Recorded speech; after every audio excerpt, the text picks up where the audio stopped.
So welcome back to my channel जिसका नाम है एजुकेशन जिम। कैसे हैं आप सब? तो जैसा कि आप सभी को पता है कि बीकॉम जनरल के फर्स्ट एंड सेकंड सेमेस्टर के क्लासेस ओपन हो चुके हैं।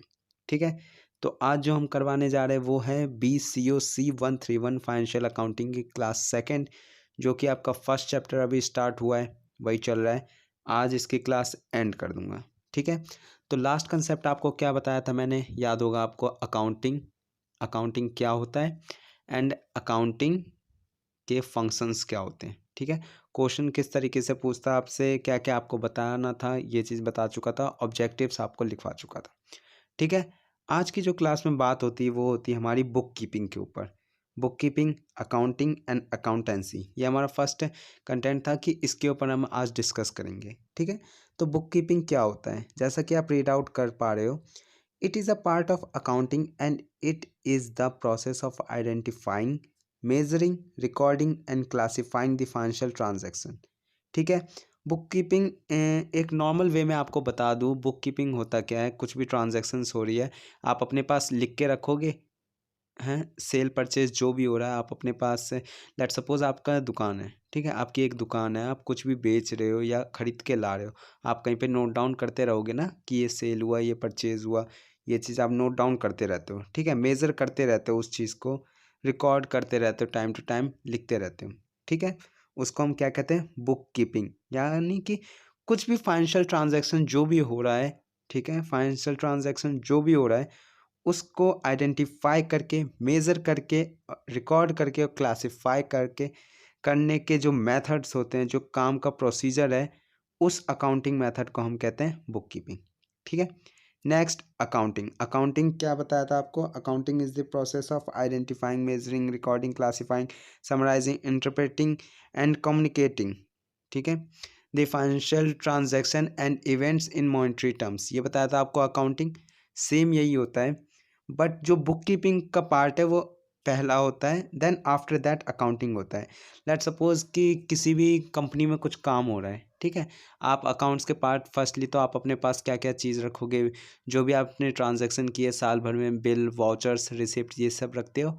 अकाउंटिंग पार्ट क्या होता है कि उस चीज़ को एनालाइज करता है कि सही किया गया है कि नहीं, काम को देखा जाता है। ठीक है, उनको चेक करते हैं, समराइज़ करते हैं, इंटरप्रेट करते हैं अपने तरफ से कि कुछ फ्रॉड वर्क तो नहीं हो रखा, या कुछ भी डाटा एनालिस्ट होते हैं वहाँ पे जितने भी, वो चेक करते हैं कि पीछे का जो भी प्रीवियस ईयर की जो भी ट्रांजैक्शंस उनकी हुई है वो सही की है या गलत, उसके अंदर के एरर्स को रेक्टिफाई करना, इन सब चीज़ों को, इस मेथड को अकाउंटिंग कहते हैं।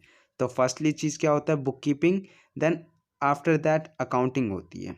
ठीक है, जहाँ एक चीज़ और बोला जा सकता है, जहाँ पे बुक कीपिंग ख़त्म होती है उसके बाद ही अकाउंटिंग चालू होती है। अकाउंटेंसी क्या होता है? It refers to systematic knowledge of the principles and the techniques which are applied in accounting. यानी कि अकाउंटिंग के अंदर होने वाले हर चीज़, रूल्स आपको पता होने चाहिए। यानी कि AS, अकाउंटिंग स्टैंडर्ड। ठीक है, आपको सारे रूल्स प्रिंसिपल्स पता होने चाहिए, उसके किस टेक्निक से अकाउंटिंग इस पे लगेगा सिस्टमैटिक ढंग से। ठीक है, उसको हम कहते हैं अकाउंटेंसी। वैसे अकाउंटिंग और अकाउंटेंसी एक ही चीज़ है। ठीक है, बस अकाउंटिंग का जो नाम है वो ज़्यादा पॉपुलर हो गया था, इस वजह से अकाउंटिंग को प्रायोरिटी पे रखा जाता है। ठीक है, तो बुक कीपिंग आपको बता दिया, अकाउंटिंग बता दिया, अकाउंटेंसी। यहाँ से एक क्वेश्चन बन के आता है आपका कि difference between book keeping and accounting. ठीक है, तो बुक कीपिंग और अकाउंटिंग में अंतर क्या है, ये चीज़ आप बताओगे। पहला, first point, parameters, scope. Book keeping में आप देखते हो, बुक कीपिंग में क्या होता है, स्कोप क्या है काम का? It involves identifying, measuring, recording and classifying financial transaction in the ledger account. ठीक है, जो भी ट्रांजैक्शंस हो रहे हैं उसको मेजर करना, रिकॉर्ड करना, क्लासिफाई करना फाइनेंशियल ट्रांजैक्शंस के लेजर के फॉर्म के अंदर, उसको हम कहते हैं बुक कीपिंग। अकाउंटिंग क्या है? बुक कीपिंग का जितना भी पार्ट है, यानी identifying, measuring, recording and classifying, इसको तो ऐड करोगे ही करोगे, प्लस इसके अंदर और इंक्लूड करते हो summarizing, interpreting and communicating the financial data to the users of financial statement. ठीक है, कि मीन्स आपको ऑलरेडी बता दिया बुक कीपिंग क्या होती है एंड अकाउंटिंग क्या होती है। जहाँ पे बुक कीपिंग ख़त्म होती है वहाँ से अकाउंटिंग चालू होती है। ठीक है, बुक कीपिंग आपका हो गया हर चीज़ का रसीद रखना, कुछ भी सेल्स परचेज कर रहे हैं आप रिकॉर्ड में रखते जा रहे हो कि ये ट्रांजैक्शन हो रहा है साल भर में। अकाउंटिंग का काम हो गया, अकाउंटिंग आपने लास्ट में एक बार एनालिस्ट कर लिया कि जो भी ट्रांजैक्शन आपने किया है वो सही किया है कि गलत किया है, अगर एरर किया है तो रेक्टिफाई करते हैं। देन ये सारे प्रोसीजर्स को मिला करके ऑल ओवर अकाउंटिंग होता है। जहाँ पे बुक कीपिंग ख़त्म होती है वहाँ पे अकाउंटिंग स्टार्ट हो जाती है। ठीक है, नेक्स्ट कंसेप्ट, नेक्स्ट पॉइंट है आपका ऑब्जेक्टिव। ठीक है, बुक कीपिंग का ऑब्जेक्टिव क्या होता है? Objective in the sense um क्या होता है काम करने का? उसका एम होता है कि सिस्टमेटिक ढंग से रिकॉर्ड्स रखने जितने भी फाइनेंशियल ट्रांजैक्शन हुए। अकाउंटिंग का एम होता है कि प्रॉफिटेबिलिटी एंड फाइनेंशियल पोजीशन क्या है बिजनेस के अंदर चल रही है, ये एम रहता है कि प्रॉफिट हो एंड फाइनेंशियल पोजीशन बिजनेस में हमेशा बरकरार रहे, अच्छा बना रहे, इस चीज़ों को देखते हैं। ठीक है, कोई भी बिजनेस ये नहीं चाहता है कि उनको लॉस हो, प्रॉफिट हो, यही चाहती है। ठीक है, तो profitability and financial position of the business, यही उनका मेन मोटिव रहता है, um. Next point, stage. Stage, book keeping कौन सा स्टेज होता है? फर्स्ट, यानी कि किसी भी काम का बिजनेस के अंदर फाइनेंशियल ट्रांजैक्शन करते हो, फर्स्ट नंबर पे क्या करते हो? बुक कीपिंग करते हो, देन अकाउंटिंग करते हो। इस वजह से बुक कीपिंग है आपका primary stage of accounting and accounting आपका क्या है? सेकेंडरी स्टेज है। जहाँ पे बुक कीपिंग ख़त्म होती है वहाँ से अकाउंटिंग चालू होती है। तो आप नॉर्मली एक तरीके से एक चीज़ आप खुद ही जज कर पा रहे होगे कि किस तरीके से बातों को घुमा के डाला जा रहा है। सेम कंसेप्ट जो चीज़ आपको बता चुका हूँ, बुक कीपिंग एंड अकाउंटिंग होता क्या है, उसको अलग अलग वर्ड्स में निकाल के दिखाया जाता है, बस यही होता है। जो भी पॉइंट्स आपको याद होते हैं ना, उसको अपनी तरफ से स्प्लिट करो एंड उसको डिस्क्राइब करके लिख दो, एग्ज़ाम में इनफ होता है। ठीक है, इवन एग्जामिनर भी यही चाहता है कि वो देखे कि बच्चे को कितना नॉलेज है इस चीज़ से। ठीक है, क्या क्या आता है उसको, वो किस तरीके से अपने आप को रिप्रेजेंट कर सकता है, डिस्क्राइब कर सकता है चीज़ों को। ठीक है, ये चीज़ आप कर जाओगे एग्ज़ाम में बाजी मार जाओगे। ठीक है, नेक्स्ट पॉइंट पे आते हैं, नेचर ऑफ जॉब। जॉब क्या है? This job is in routine and repetitive in nature. ठीक है, मीन्स जो भी इसका रूटीन वर्क रहता है डेली बेसिस पे रिकॉर्ड्स करना, समराइज़ करना, ये सब काम होता है। एंड उसका अकाउंटिंग का क्या होता है? डायरेक्टली एनालिस्ट करना कि कोई एरर है तो रेक्टिफाई कर लो, इन सब चीज़ में। लेवल ऑफ स्किल्स क्या है? Book keeping doesn't require special skills. ठीक है, बुक कीपिंग में कोई स्पेशल स्किल्स नहीं चाहिए होते हैं, कोई भी जूनियर स्टाफ परफॉर्म कर सकता है। मैं आपको एक एग्जाम्पल देता हूँ। ठीक है, बुक कीपिंग के रिकॉर्ड्स कोई भी रख सकता है कंपनी के अंदर, लाइक जूनियर स्टाफ, कुछ सीए के अंडर में वर्कर्स आते हैं काम करने स्टाइपेंड लेके। ठीक है, तो वो चीज़ होते हैं कि वो ऑडिट कर लेते हैं, नॉर्मली जाके चीज़ों को चेक कर लेते हैं। नॉर्मल स्टाफ भी वो सब चीज़ रख सकते हैं, वाउचर्स ये सब रख सकते हैं। एंड जो चेक करना होता है वो डायरेक्टली अकाउंटेंट करते हैं। ठीक है, अब आप डायरेक्टली चार्टर्ड अकाउंटेंट को बुलाओ या नॉर्मल अकाउंटेंट आपके यहाँ वर्क कर रहा है, बट ऑडिट के टाइम पे चार्टर्ड अकाउंटेंट मस्ट होते हैं। ठीक है, ओके। तो अपना नेक्स्ट कंटेंट है ब्रांचेस ऑफ अकाउंटिंग, यानी कि कौन कौन से ब्रांचेज है अकाउंटिंग के, एकदम सिंपलेस्ट फॉर्म में बताऊंगा। ठीक है, 3 ब्रांचेज होते हैं, रट लो या याद कर लो, आसान तरीके में बताता हूँ। 3 ब्रांचेज होता है। कभी भी आपसे एग्जाम में पूछता है कि ब्रांचेज ऑफ अकाउंटिंग क्या है, आप नंबर 1 बुलेट में लिखो, financial accounting. Second, cost accounting. Third, management accounting. ठीक है, मैनेजमेंट अकाउंटिंग को मैं किस तरीके से याद रखता हूँ? Always financial management.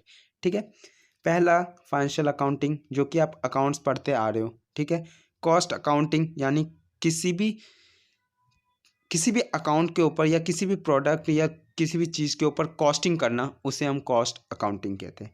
Management accounting जो अभी हम करेंगे उस पर फर्स्टली मैं डिफ़ाइन कर दूंगा आपको अच्छे से, जिसमें आपको ब्रीफली समझ में आ जाए। But management accounting, in 3 bullets को याद रखेंगे आप। कोई भी पूछता है ब्रांचेस ऑफ अकाउंटिंग क्या है, first financial accounting, second cost accounting, third management accounting. तो रीड आउट करते हैं। जब भी आपको आए एग्जाम में, मैं फर्स्टली बता देता हूँ किस तरीके से आपको एग्जाम में पॉइंट देना होता है। The main branches of accounting are, आपने डाल दिया। देन 3 बुलेट डालो आप। पहले आप सिर्फ ये बताओ कि कौन कौन से होते हैं ब्रांचेस। ठीक है, financial accounting, cost accounting, management accounting. Then नीचे अगेन 1 2 3 करके आप अब एक्सप्लेन करो। ये आपका मेथड होता है एग्ज़ाम में परफॉर्म करने का। ठीक है, जिससे एग्जामिनर ये भी देखे कि हाँ आपने पहले फर्स्टली बता दिया है, स्टेट कर दिया, लिस्टेड कर चुके हो कि कौन कौन से ब्रांचेज होते हैं। आफ्टर दैट आपने उस चीज़ को एक्सप्लेन कर दिया है, ठीक है। तो ये बेस्ट फॉर्म होता है एग्ज़ाम में करने का, ताकि अगर आपसे 6 मार्क्स में 6 to 10 मार्क्स में भी पूछ रहा है ना, और अगर आप 3 बुलेट लिख रहे हो, मैक्सिमम इनफ होता है, ठीक है। क्योंकि आपका वे ऑफ लिखने का तरीका क्या है, वे ऑफ राइटिंग क्या है, ठीक है, वो चीज़ जजमेंटल होते हैं, उस चीज़ पे आपको मार्क्स मिलते हैं, ठीक है। तो first point, financial accounting. It is that branch of accounting which involves identifying, measuring, recording, classifying, summarizing the business transaction. समझ चुके हो, business transaction, financial transaction same as, ठीक है। कि ये वह तरीके का ब्रांच ऑफ अकाउंटिंग है जहाँ पे इंक्लूड होते हैं आइडेंटिफाई करना, मेजर करना, रिकॉर्ड करना, क्लासिफाई करना और समराइज करना बिजनेस के फाइनेंशियल ट्रांजेक्शन्स को, ठीक है। कॉस्ट अकाउंटिंग क्या है? It is that branch of accounting, ये वह ब्रांच ऑफ अकाउंटिंग है which is concern with the process of ascertaining and controlling the cost of products और सर्विसेज। मीन्स जो भी प्रोडक्ट और सर्विसेज आप प्रोवाइड कर रहे हो उसके ऊपर कॉस्टिंग करना, प्राइजेज लगाना, उसको आप कॉस्ट अकाउंटिंग कहते हो, ठीक है। Third point, management accounting. It refers to that branch of accounting, इसको यह वह ब्रांच ऑफ अकाउंटिंग है which is concern with presenting the accounting information, accounts के इंफॉर्मेशन जो देता है इन सच अ वे that helps the management in planning and controlling the operation of a business and in decision making, ठीक है। लाइक फाइनेंशियल मैनेजमेंट, जैसा कि मैंने बताया था, इस पॉइंट को किस तरीके से याद रखा जाता है। फाइनेंशियल मैनेजमेंट, फाइनेंशियल मैनेजमेंट क्या होता है, आपको एग्जांपल के तौर पे देता हूँ। आपके घर में मम्मी है, ठीक है, आपके घर में कुछ भी सामान आता होगा, तो किस तरीके से उस पर मैनेज कौन करता है? आपकी मम्मी करती होंगी, है ना। पापा तो उतना नहीं करते, पापा बस पैसे दे देते हैं, जाओ बेटा जो खाना है खा लो, ठीक है। मम्मी क्या कहती है, 10 रुपये ले, 8 रुपये की ये चीज़ लिया, 2 रुपये बच रहे हैं तो खा ले, नहीं बच रहे तो कोई दिक्कत ही नहीं है, ठीक है। बच्चे रोते हुए आते हैं ठीक है, आप बड़े हो चुके हैं, एडल्ट हो सारे, ठीक है। तो थोड़ी बहुत हंसी मजाक भी कर लिया करो बीच बीच में, नहीं तो मैं भी बोरियत में हो जाऊँगा, ठीक है। तो थर्ड पॉइंट आप समझ चुके होगे, लिख लो, ये सारे नोट्स करते जाओ, ठीक है। मेरे को हर बार ना बोलना पड़े कि रजिस्टर और पेन निकाल के बैठो, ये आपके अपने ओ खुद सेंस लगाओ डियर, कि अगर मैं आपको नोट्स प्रोवाइड कर रहा हूँ, मैं किस बेसिस पे कर रहा हूँ, ठीक है। नोट्स प्रोवाइड मीन्स आपको फुल लेंथ का बुक आपको रीड आउट करना ही नहीं है, सारे इंपॉर्टेंट पॉइंट्स जो भी आपके कंसेप्ट है वो मैं खुद लिख के यहाँ पे आपको दे दे रहा हूँ, ताकि आप नोट डाउन करो, बेस्ट फॉर्म में करो, ठीक है। नेक्स्ट पॉइंट हम करेंगे एडवांटेजेस। एडवांटेजेस में क्या है, जैसा कि आपको बताया था लिखने का फॉर्म क्या होता है। सबसे पहले आप लिखोगे the main advantages of accounting are, first bullet, provide information about financial performance, second, provide assistance to management, third, facilitates comparative study, helps in settlement of tax liability, helpful in raising loan, helpful in decision making, okay. अब इसको describe करेंगे, ठीक है, okay. तो जैसा कि आपने firstly bullet में पार्ट बता दिए, देन उसको डिस्क्राइब करेंगे। फर्स्ट पॉइंट था आपका provide information about financial performance, जो भी फाइनेंशियल आपकी सिचुएशन चल रहे, परफॉर्म कर रहे हो आप, उसके इन्फॉर्मेशन प्रोवाइड करना। फर्स्ट, ये आपका एडवांटेज में है, ठीक है, एडवांटेजेस है। इसके अंदर आप एक्सप्लेन कैसे करोगे, accounting provides factual information about financial performance during a given period of time. जो भी आपका प्रीवियस ईयर चल रहा था, फाइनेंशियल ईयर चल रहा था, ठीक है। एक चीज़ याद रखो, पिछले साल का टैक्स आप नेक्स्ट ईयर देते हो, ठीक है। यानी कि जो भी आपका ईयर एंडिंग होता है उसके बाद देते हो आप, ताकि पिछले साल के जितने भी ट्रांजेक्शन्स हैं उसके ऊपर अपना टैक्स लाइबिलिटी आप देखो कि आपके हो रहे हो, टैक्स के लिए लाइबल हो कि नहीं, देन आपको पे करना होता है, ठीक है। तो उसी तरीके से आपको अपने सारे इन्फॉर्मेशंस रखने होते हैं गिवन पीरियड ऑफ टाइम के, और सारे फैक्चुअल इन्फॉर्मेशन होते हैं फाइनेंशियल परफॉर्मेंस के, ठीक है। जैसा कि आपने प्रॉफिट अर्न किया या लॉस हो गया, ठीक है, फाइनेंशियल पोजीशन क्या रही पॉइंट ऑफ टाइम में, पर्टिकुलर टाइम में, मीन्स उस ईयर में आपका क्या कंडीशन था, सिचुएशन कैसी रही, फाइनेंशियल पोजीशन अच्छी रही, बुरी रही, जो भी रही, ठीक है। Second point, provide assistance to management, management के लिए जो जो असिस्टेंस मिलते हैं, प्रोवाइड की जाती है वो चीज़ें, ठीक है। Accounting helps management in business planning, accounting help करता है मैनेजमेंट में, बिजनेस के मैनेजमेंट में, प्लानिंग करके, डिसीजन मेकिंग में और एक्सरसाइजिंग कंट्रोल में, ठीक है। For this it provides financial information in the form of reports. Financial information कैसे करते हैं, रिपोर्ट के फॉर्म में वो प्रोवाइड करते हैं मैनेजमेंट के असिस्टेंट्स को। Facilitates comparative study by keeping systematic records and preparation of reports at regular intervals. Accounting helps in making a comparison. ठीक है। नेक्स्ट बुलेट है आपका helps in settlement of tax liability.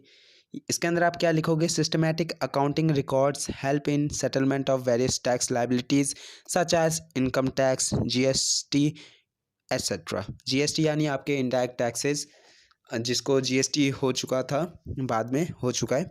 ठीक है। तो इसके अंदर क्या आपको सेटलमेंट में हेल्प करता है कि लाइक आपके टैक्स के लिए आप लायबल हो रहे हो, बट सामने से आपको कई चीज़ों की डिडक्शन, आपको रिबेट, छूट भी मिल जाती है। ठीक है। बट आपको कब मिलेगा, जब आपने साल भर के ट्रांजैक्शन एकदम सही फॉर्म में रखे होंगे, तो जितने भी आपको रिबेट्स मिल रहे होंगे डेफिनेटली आपको मिलेगा। नेक्स्ट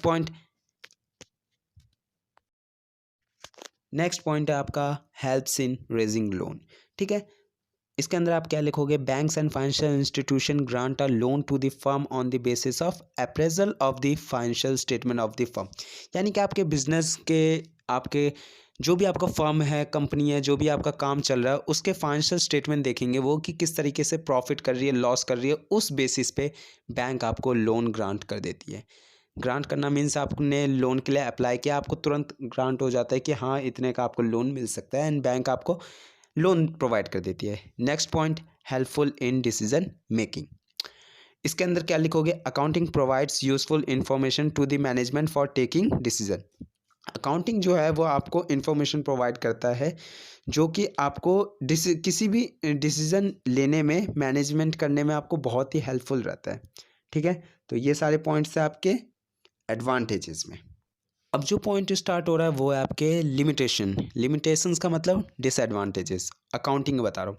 सबसे पहले आप बुलेट्स में डालोगे, following are the limitations of accounting are, first accounting is not precise, second accounting is done on historic values of assets. ये सारे डिसएडवांटेजेस है, याद रखो। Ignore the effect of price level changes, ignore the qualitative information. Next point, affected by window dressing. Again बोल रहा हूँ, साथ के साथ नोट्स बनाते रहो डियर। कौन कौन है जो पेन और कॉपी लेके नहीं बैठा है, बैठ जाओ, अभी भी मौका है। ठीक है। तो मज़े मत लो, ज़िंदगी से काम कर लो, थोड़ा सी पढ़ाई कर लो। कुछ ही नहीं है, 2 महीने रह गए हैं एग्ज़ाम में। एग्ज़ाम अच्छा चले जाएगा, देन अगेन साल भर के लिए मज़े लो। एग्ज़ाम से पहले फिर प्रिपरेशन स्टार्ट करवा दूंगा सेकेंड ईयर का, है ना। चलो, तो ये सारे पॉइंट फर्स्टली बुलेट्स में लिखो, देन इसको डिस्क्राइब करो। ठीक है। यहाँ से भी आपको फुल्ली आप करते रहो, डिस्क्राइब करते रहो। अब पॉइंट्स बनाते जाओ। अब लिखो, कुछ चीज़ें समझा दी मैंने काफ़ी, एंड आप अब बनाते जाओ, नोट डाउन करते जाओ। ठीक है। नेक्स्ट अब लेके चलता हूँ मैं आपको, नेक्स्ट जो आपका मेन पॉइंट रहता है, जहाँ तक मेरे को लग रहा है नेक्स्ट अब जो कंसेप्ट है, नेक्स्ट जो आपके एग्ज़ाम है, वहाँ पे आपसे यूज़र्स ऑफ अकाउंटिंग इन्फॉर्मेशन का क्वेश्चन आ सकता है। ठीक है। 80% चांसेस है कि आपके यूज़र्स ऑफ अकाउंटिंग इन्फॉर्मेशन इस बार पूछ लिया जाए। ठीक है। तो जिस तरीके से मैंने बनाया है आप ऐसे करो क्रिएटिविटी के साथ। ठीक है। ड्राइंग नहीं बनाना है इसके अंदर, थोड़े बहुत होते हैं स्केल एंड पेंसिल का यूजेस, तो आप इस तरीके से कर सकते हो। यूज़र्स ऑफ अकाउंटिंग इन्फॉर्मेशन कौन कौन से, 2 पार्ट में डिवाइड है। पहला इंटरनल यूज़र मीन्स जो अंदर से यूज़ करते हैं, दूसरा एक्सटर्नल यूज़र्स जो बाहर से यूज़ करते हैं। ठीक है। इंटरनल यूज़र्स में कौन कौन है, ऑनर्स यानी मालिक, मैनेजमेंट, एम्प्लॉयज़। ठीक है। मैनेजमेंट आप समझ गए, जो भी मैनेज करते हैं वर्क्स को। एम्प्लॉयज़ यानी जो भी काम करता है वहाँ पे, वर्कर्स। ठीक है। नेक्स्ट एक्सटर्नल यूज़र्स, एक्सटर्नल बाहरी से यूज़र्स कौन कौन है, बाहरी users, bank and financial institution, आप समझ गए, बैंक लोन ग्रांट करता है, तो बाहरी यूज़र्स हो गए अकाउंटिंग इन्फॉर्मेशन के लिए। अंदर बाहरी और कौन होते हैं, इन्वेस्टर्स जो पैसे लगाते हैं आपके बिजनेस में। देन क्रेडिटर्स होते हैं जो आपको गुड्स देते हैं। ठीक है। गुड्स देते हैं वो आपको, मैं एक एग्जांपल दे देता हूँ कि लेट सपोज आपका कुछ भी बिजनेस है, क्रेडिटर्स आएंगे आपसे कहेंगे कि आप उधार लो हमारे से सामान, हम नहीं मांग रहे आपसे पैसे, आप अभी बेचो। बेचने के बाद आपका जो प्रॉफिट है, प्रॉफिट अपने पास रखो। जो सेलिंग अमाउंट जो हमने कहा था कि इस इससे अपर लेवल पे बेचना, जो अपर लेवल पे बिका वो प्रॉफिट मार्जिन आपका, जो सेल किया वो पैसे उनके। ठीक है, तो उन्होंने क्रेडिट पे दिया, जब प्रॉफिट हुआ प्रॉफिट उनके जेब में, और जो रियल वैल्यू थी गुड्स की वो उनको क्रेडिटर्स को मिल गई। ठीक है, इस तरीके से बिजनेस चलता है। नेक्स्ट गवर्नमेंट, देन रिसर्चर्स और कंज्यूमर्स। इन सब के पॉइंट्स को आपने देख लिया एंड देन इसको एक्सप्लेन करेंगे किस तरीके से, देख सकते हो। पहला internal users, owners, management, employees, इन सबको डिस्क्राइब किया है, लिखते जाओ points. Then B point, external users, जिसके अंदर bank and financial institution, investors, creditors, government, researchers, consumers. देखो जो भी पॉइंट मैंने आपको बताया है ना, समझाया है, एग्ज़ाम में सिर्फ इतना करो कि आप जो मेन हेडिंग होती है ना, आप सिर्फ वो याद करके जाओ। बाकी आपको मीनिंग पता है, आप अपने वर्ड्स में लिखो। एग्जामिनर ये चेक करेगा कि आपको बुलेट्स याद है कि नहीं, मेन हेडिंग याद है कि नहीं, अंदर के पॉइंट्स वो थोड़ा बहुत रीड करेगा कि हाँ, अगर सामने ऑनर्स लिखा, मालिक लिखा है, तो जायज़ सी बात है इनके पॉइंट्स ऑलरेडी सही चल रहे हैं, आगे भी सही होगा। ठीक है, तो कुछ जगह पे ट्रिक आपको खेल जाना है एग्जामिनर के सामने। ओके, तो चलते हैं नेक्स्ट पॉइंट के ऊपर।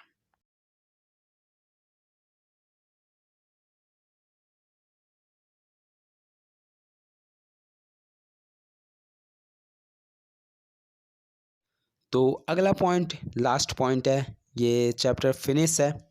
ये क्वेश्चन है आपका qualitative characteristics of accounting information. ठीक है, ये क्वेश्चन आपका लास्ट आ चुका है। लास्ट जो एग्ज़ाम हुआ है बीकॉम जनरल वालों का, उसके अंदर 6 मार्क्स का क्वेश्चन, यानी फर्स्ट क्वेश्चन यही था 6 मार्क्स का, जो कि आपको मैंने बता रखा था कि 6 मार्क्स में या 14 मार्क्स में इस तरीके से आपसे क्वेश्चन पूछे जाते हैं। तो ये था 6 मार्क्स का क्वेश्चन आया था। Qualitative characteristics are the attributes of accounting information which enhance its understandability and usefulness। ठीक है, कौन कौन से पॉइंट होते हैं? वैसे 6 पॉइंट्स होते हैं, बट यहाँ पे आप 4 भी डिस्क्राइब कर दोगे काफ़ी है। Reliability, relevance, understandability and comparability. ठीक है, अगेन बोलो, reliability, reliability, relevance, understandability, comparability. Okay, then इनको डिस्क्राइब कर दिया, कहानी ख़त्म, मार्क्स आ गए। ये क्वेश्चन मुश्किल ही है, अब अगेन आए क्योंकि तुरंत ही आया हुआ है एंड बच्चे मोस्टली लास्ट ईयर के क्वेश्चंस पेपर देखते हैं। तो इस कंसेप्ट को सिर्फ एक ही बार कहूँगा कि रीड आउट कर लेना, आ भी सकता है नहीं भी, बट मोस्ट इम्पॉर्टेंट मैंने आपको बोल दिया कि users of financial accounting information, उस क्वेश्चन के आने के 80% चांसेस है। तो यहाँ पे चैप्टर होता है आपका फिनिश फर्स्ट अकाउंटिंग का। नेक्स्ट जो आपका चैप्टर आएगा वो है, अब थियोरटिकल एक कर लिया है तो चलो प्रैक्टिकल भी एक कर लेते हैं। ठीक है, नेक्स्ट स्टार्ट करेंगे हम अपना हायर परचेज। ठीक है, तो हायर परचेज स्टार्ट करेंगे चैप्टर, इसके बाद 2 वीडियोस और आएगी लॉ की और मैथ्स की। So thanks for watching this video and keep supporting me, like share and subscribe करना मत भूलना। ठीक है, दोस्तों में शेयर कर लो एंड फीस आपकी बस इतनी है कि वीडियो को लाइक करके जाओ।